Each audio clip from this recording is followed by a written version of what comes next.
Team India ఆల్రౌండర్లలో Yuvraj Singh ప్రత్యేకం.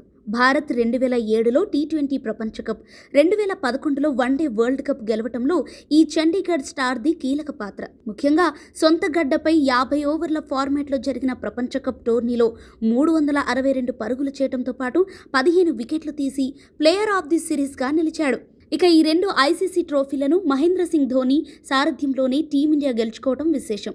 Dhoni captaincy నుంచి తప్పుకున్న తర్వాత విరాట్ కోహ్లీ భారత జట్టు పగ్గాలు చేపట్టగా యువీ అతడి నాయకత్వంలోనూ ఆడాడు. అయితే క్యాన్సర్ బారిన పడిన తర్వాత యువీ కెరీర్ నెమ్మదించింది.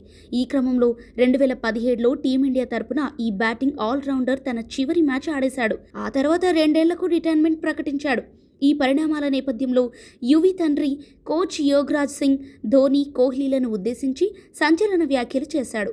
డబ్బు, పేరు, ప్రఖ్యాతలు, విజయం ఉన్న చోట స్నేహితులు ఉండరు, అక్కడంతా వెన్నుపోటుదారులే అంటారు.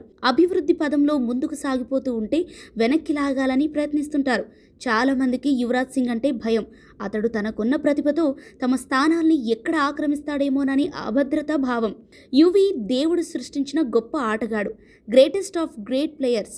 ఎంఎస్ ధోని నుంచి ఆ తర్వాత కెప్టెన్ అయిన వారి దాకా అంతా యువీ అంటే భయపడేవాళ్లే. తమ కుర్చీని అతడు లాక్కుంటాడేమోనని భయపడ్డారు. నా కుమారుడికి సచిన్ టెండూల్కర్ తప్ప క్రికెట్ ప్రపంచంలో మంచి స్నేహితులు ఎవరూ లేరని యోగరాజ్ సింగ్ ఇన్సైడ్ స్పోర్ట్స్కి ఇచ్చిన ఇంటర్వ్యూలో పేర్కొన్నాడు. భయం వల్లే ధోని, కోహ్లీలు తన కుమారుడి కెరీర్ నాశనం చేశారంటూ పరోక్షంగా వ్యాఖ్యానించాడు. కాగా ధోనిపై యోగరాజ్ ఆరోపణలు ఇదేం మొదటిసారి కాదు. అయితే ఈసారి కోహ్లీని కూడా ఇందులోకి లాగాడు.